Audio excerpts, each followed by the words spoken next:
2 दिन बाद में फिर एक नया साल आएगा जिसमें अभी से बहुत उत्साह है, उमंग है, नए सपने, नए कुछ टारगेट है जो सोच रहे हैं कि इस साल भले पूरे नहीं हुए लेकिन आने वाले साल में पूरे करेंगे अपना सपना, अपने बिखरे हुए रिश्ते। पर सच में क्या हम लोग ऐसा करेंगे? क्या जो टारगेट हम अभी सोच रहे हैं कि हम 1 जनवरी के दिन ये करेंगे, उसके बाद लगातार नए साल में ये वो करते रहेंगे, तो क्या हम कर पाएंगे कि नहीं कर पाएंगे? क्या सच में डायरी में टारगेट लिखने से या 2 दिन 3 दिन उस समय रहने के बाद फिर धीरे धीरे वो टारगेट ख़त्म होते जाएंगे और हम भूलते जाएंगे, क्योंकि साल पुराना होता जाएगा जैसे जैसे महीने निकलेंगे और हमारे सपने धुंधले पड़ते जाएंगे। हम फिर वही हो जाएंगी, घर का काम, बच्चे, फैमिली, पता नहीं किसी से उलझे हुए रिश्ते, किसी से बात नहीं कर रहे हैं, किसी ने कुछ बोल दिया, ये वो, यही सोचते सोचते फिर हमारा 1 साल निकलेगा। फिर हम लोग अपने सपनों को छोड़ के, अपनी कामयाबी को, अपने टारगेट को छोड़ के घर संभालते रह जाएंगे, घर समेटती रह जाएंगी। पर क्या लगता है कि घर समेटते रहने से ही हो जाएगा? हमारे सपने मायने नहीं रखते हैं। जो सच बताए ना, तो हमारे सपने मायने इतने रखते नहीं हैं हमारे लिए। हम जो ये घर संभालने में, बच्चों में और परिवार में इतना ऐसे खुद को झांक लेते हैं ना, क्योंकि हम चाहते ही नहीं है कि हमारे कोई, हाँ है, मन में एक कसक रहती है कि मेरा भी सपना है कि मैं ये करूँ, वो करूँ, मेरे खुद का घर हो, मेरी खुद की नौकरी हो, मैं कुछ कमाऊँ। ये सब सोचते तो हैं, लेकिन इनको पूरा करने के लिए एफर्ट डालते भी हैं। बहुत बार ऐसा होता है कि हम कोशिश करते हैं कि चलो अपने लिए ये कर लेते हैं, लेकिन फिर कोई ना कोई जिम्मेदारी आ जाती या कुछ ना कुछ हमारे साथ हो जाता और हम वो भूल जाते। मेरे साथ भी यही हुआ।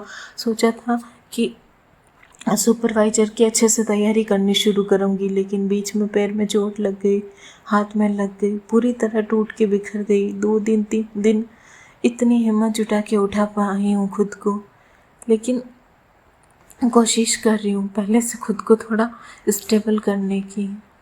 मैंने बहुत गलतियाँ करी है पिछली ज़िंदगी में, इन 4 सालों में, लेकिन अब आगे नहीं करना चाहती हूँ। एक भी गलती अपनी दोहराना नहीं चाहती हूँ। इस बार जो भी टारगेट लिख रही हूँ, अब मैंने सोच लिया है कि इस बार मेरा क्या टारगेट है।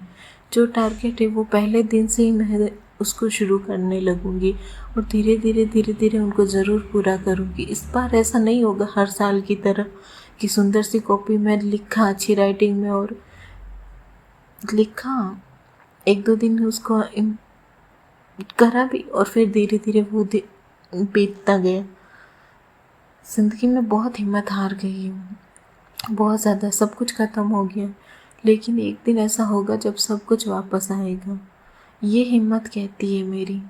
मैंने सब खो दिया लेकिन सब पा भी लूँगी। कुछ लोगों की बातें आज भी मुझे बहुत चुभती है। मुझे सिर्फ मेरी गलतियाँ गिनाई जा रही है। मेरी मजबूरी किसी ने नहीं देखी, कोई नहीं देख रहा है, मेरी गलतियाँ देखता है, लेकिन मैं अपनी गलतियों को पीछे छोड़ूंगी इस नए साल में। मैं ये संकल्प लेती हूँ कि 2026 मेरा 25 से 24 से 23 से 22 से 21 से सबसे बेहतर होगा। और मैं ये भी चाहती हूँ कि मेरी जो भी बहन मेरे ये वीडियो देखती है वो भी यही संकल्प ले कि हमें चाहे कुछ भी हो जाए, जो हमारे पीछे बीते हुए साल है ना, उनसे हमें आगे बढ़ना है। चाहे कैसा भी साल रहा हमारा, लेकिन हम एक नई शुरुआत करेंगे। इस बार जो 2026 होगा ना, वो हमारे सपनों का साल होगा। वो सारे अधूरे सपने हमारे पूरे होंगे जो हमने देखे थे। छोटे छोटे ही सही, लेकिन पूरा ज़रूर करेंगे। तो नई साल को सिर्फ इस बार कैलेंडर में नहीं बदलना है, अपनी ज़िंदगी में भी बदलना है। भले ही आप एक हाउस मेकर हो और आप चाहती हो कि मैं हर रोज़ पूरा घर अच्छे से तैयार करके अपने बच्चों को करूं, यही किसी किसी का टारगेट रहता। मेरा भी यही है कि पूरी साल मैं सब अपना घर अच्छे से संभालूं, अपने हस्बैंड का ध्यान रखूं, अपनी बच्ची का ध्यान रखूं और साथ साथ अपना भी ध्यान रखूं, अपना वेट मेंटेन करूं, अपने फेस पे ग्लो लाऊं, अपनी फाइनेंशियल सिचुएशन को थोड़ा और बेटर करूं। कुछ चीज़ें जो मेरे को बहुत पीछे ले गई थी लास्ट कुछ महीनों में, कुछ सालों में, तो उससे मेरे को आगे बढ़ना है। अपनी बच्ची के लिए बहुत अच्छे से ये साल करना